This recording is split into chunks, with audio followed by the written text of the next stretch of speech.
Welcome back, DIYers. In today's video, we're going to check out this UBHome Lawnmower. This is one of the things I've been actually trying to get for about 3 years, and I'm super excited to show you guys how this works and all the features of it. So let's dive in. So to get us started, I want to show you guys just what all comes in the bag. First, you have like a quick start guide right here. Then you also have the instructions, and you can see everything is nice and tight in this bag. I really like it also because it comes with a app, and as soon as you power that up, it will start to tell you what to do. So the first thing you need to do is go ahead and get this little option right here, and this is actually going to be kind of what tells your device what it needs to be doing. So once you have this in and it is connected, and then it will tell you to go ahead and find your mower, and once it helps you find your mower, you'll press this button and then it will talk to you. Enter the networking mode. And it'll make sure that you're ready and kind of get you going on the next step and make sure everything's ready for this. Next thing it asks is to go ahead and get your reference station set up, and this is pretty easy. All you're going to do is just grab this little option right here and you'll put this together. It just has a few different screws. You want to screw it into your pole, and then you can also screw it into the self little lock part as well. So you make sure that everything is ready on this, put it all together, and again, it's not too hard, and then you'll show you guys what you'll do next. Next, you'll find an optimal area for this device, and what you're going to do is just push it in. It has like a trident end, so it just kind of slides into the ground, and you might have to try to move this around a little bit just to make sure that you have the connection, and I'll show you what that means in just a moment. But you're going to slide this around and put this in different areas just to make sure, again, that it can get the full satellite imagery. Then once you've got this set up where you want it, you can go ahead and grab your base station and set that down on the ground just somewhere near it. You're going to have to plug in one end to the house, and then you'll plug the other end into the little device up there as well, and I'll show you what this looks like in the back. But once you plug it into the house and actually make sure it's plugged in, the green light will come on the base station, and then you'll make sure that you plug up the base station onto the device as well up here that's trying to grab signals from the satellites. So here is what it actually will look like when it's all plugged up and ready. You can see again the base station is plugged up, green light is on, so it is good to go, and then the back right here will be plugged up as well. So you can see this one right here goes to the house, and then that one actually goes up to this device right up here. So again, you'll need those pretty close because it's not going to be far off. But you might have to move those. That's why I'm going to show you what you need to do next. Then what it does is it actually starts looking for that option and looking for that reference station. You want to make sure it's blinking blue. Then after it's doing this and it's connected, you'll start looking for satellites, and then you'll make sure that you have enough satellites. Once you're done with this, it'll say everything's ready. It'll say it needs to go back and start charging. Then once your satellites are connected and everything is up and going, this is when I actually recommend that you set up your home base right here. Go ahead and screw these screws into the ground, and this is when you can actually make sure that it's ready to go. You will plug this up earlier if you follow the instructions, but the problem for me is I actually had to move mine a couple times, so I do recommend you kind of wait until a little bit later to actually lock these in and make sure everything is tight in there, because again, I had to move mine around the house a couple times in order to get into the correct position for the satellite. So they have these little screws. You'll screw this in to make sure it is nice and tight. Then they also have these little hook anchor kind of things where you can actually hide and move around your cord. So my cord is pretty close to my deck, so I'm just going to hide this kind of up under the deck, make sure that nothing's going to get to it and make sure it's out of the way. But if you have it maybe out in your yard, or if you have it somewhere like that, you can make sure that this cord is hidden because it has multiple little hooks, and so that way you can move it around and control your cord so it's not just kind of out in the yard and people can get on it and trip on it and stuff like that. So multiple little things to make sure that it's prepped and ready. And honestly, I did kind of breeze through the setup there, but it's nice because it walks you through everything with the app. Then once you are connected with the app, now it is time to have some fun. You can see right here, you can open up the app and you actually get to control everything right here on this device. So it actually works like a little bit of a remote control on your phone, which is really nice. I think that's super fun.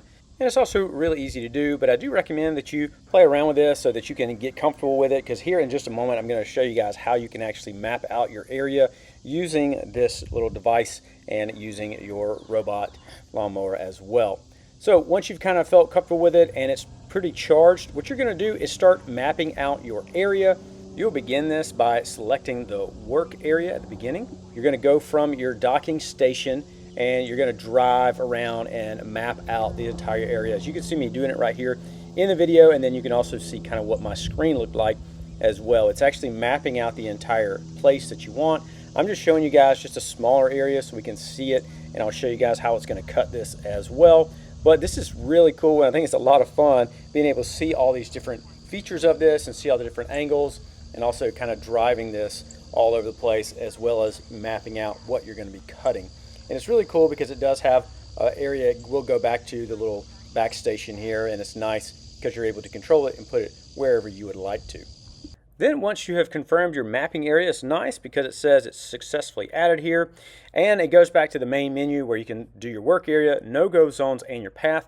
I do want to show you this no-go zone. So if you have an area that you don't want it to cut, whether it be anything like that, like a brush or a tree or any kind of thing you want to make sure it goes around, you can use this and it'll show you right there in the screen. It actually shows you what you need to be doing. And so right here I'm actually mapping out that area. As you can see, this is the area I don't want it to go, and it'll make sure that it says don't go in this area, and it'll make sure it goes around it. I also really like this device because as it's doing all of this, it's talking to you as well. So the device, the lawnmower itself, is actually talking to you, telling you what it's doing and telling you what you need to be doing next as well. So this is great, easily able to do some no-go zones, whatever that might be, whether that's a brush area or a pool or even a shop. There's so many different things you can do with that area. Another one of the cool features is you can actually just show this where to go. So if you have a mapping area and maybe you don't want to actually draw it out with the remote, or you don't want that to happen, instead what you can do is you can actually grab some rope, and you just kind of slide it through this front little hook here. You make sure that it's tight, and what you can begin doing is set it on traction mode, and that you can actually show it where to go as well. And so all you're going to do with this is once you set it on that mode, you're just going to map it out by actually dragging it or pulling it around the outside area. And I could definitely see this being a little bit faster, but honestly, I love the remote work mode, and so it was so much fun just actually driving it around. I felt like I was driving around the lawnmower from Honey, I Shrunk the Kids, but this is another way you could do it in case you don't want to do it that way. It's super easy to use, and you're able just to kind of push this around. Then once you have your area set and everything prepped and ready, you can begin cutting. And I love it because it will start going and it'll stay in all the lines that you have set. As you can see right there, my screen is actually showing what it does. It is super cool because you have a bunch of different settings where you can just tell it to go at one time. It also has different settings where you can tell it when to go, or different time sets. You can schedule it. You can do it to record it. I mean, there's all different kind of things you can do. There's so many different features for this. I think this is incredible. It's also so much fun to watch it cut too, because you're watching it cut and then you're also watching it on the screen itself. So there's cool options for that, and it does work pretty well. But after you've seen it cut all around, it is nice because it will cut all the edges and make sure that everything is nice and clean. Once it is done with that, then it will actually go back to its docking station and begin charging and getting ready for the next cut, which is really cool itself. But once it showed me that it could do that cut, I decided to take it back to my house and try to cut some of the taller grass. And as you can see, it does that pretty well right here. You do have to put it in a special setting, and you can see right here that it does cut a lot of it. There are a couple pieces that actually slip by, but I think overall it does a pretty good job at cutting the taller grass as well. Then I wanted to try it on this hill. It's kind of hard to see it in the video, but this is a pretty substantial hill, and this thing kind of walks up it pretty easily. And I think that's pretty impressive. Again, that is one of the highlights of this, is it does go up hills pretty well. Then once you are done cutting, all you're going to have to do is just flip this over and make sure everything is rinsed out. You just rinse this area out in here, make sure there's no like grass clippings or any of that kind of stuff. You can just make sure everything is nice and clean. And again, this can be done with a garden hose pretty easily, and this is what it actually looks like once you're done back there. And then you can also see the cutting device are just these blades that are stuck up under this area right here. But like I mentioned, I have been super excited about having one of these for a few years now. I really love it because they have an option right there. As you can see, it has like the rain gauge, so it will start sensing rain and actually go back to its charging station and stay there until it rains. And it also has these heavy duty climbing tires, so it's actually able to climb slopes and it's not going to fall or slip.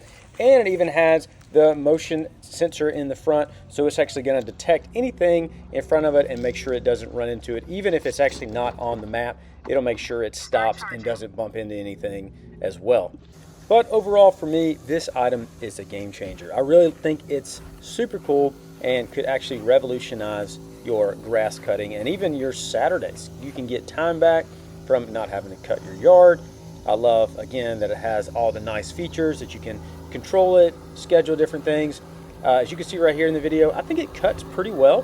The grass was pretty short in this area, but it also cut the grass in my yard, and I think it did a pretty good job. And if it doesn't, you can just turn it back on and let it do it again. But overall, I think that's a great option for that. I really like, again, all the features that is safety. It's not going to fall off anywhere. It's not going to run into anything, and it's not going to like bump into a lot of your stuff. It also has the no-fly zones and all that kind of stuff where it's not going to cut. And I just think it's super cool and something, again, I've been super excited about the last few years, just trying these out and wanted to see what it does in my own yard. A couple of the negatives I did want to point out that I've noticed so far. Number one, if you have a shaded backyard, it is kind of difficult for this to actually get enough satellites for it to work. As you can see, I actually switched over and went out to a field that I have access to and was able to use this a lot easier. But it does work in my yard, but it is a little bit more difficult because it's not as wide open. So I'd say that is actually one big drawback. If you have a lot of shade where you live, this could be a problem. A few more positives though is I do like it's pretty quiet. So I know a lot of areas you have to be quiet during the day, and this could definitely cut during the daytime and make sure that you could get that done. It also does leave a little bit of the marks, as you can kind of see right here. There will be some marks in your yard. I don't know exactly if it'll leave the marks. I know a lot of people like to have the nice, fresh, clean lines. This doesn't seem to me, from my experience, to leave those nice lines, but overall, it still works really well. It also is really cool because you can do multiple areas. So you can do like your front yard, your side yard, or if you have anything else, you can break it up like that, which is really cool for me. And then again, just all the other extra features they have in here, I think is a really cool. I definitely think this makes it worth it and something I would highly recommend you check out. And if you're interested, I will have links down below for this item and any type of coupon codes or any kind of thing I have like that. But thanks so much for watching, and please let me know in the comments if you have any questions. I'd love to help you out with this. But thanks so much for watching, and I'll see you in the next video.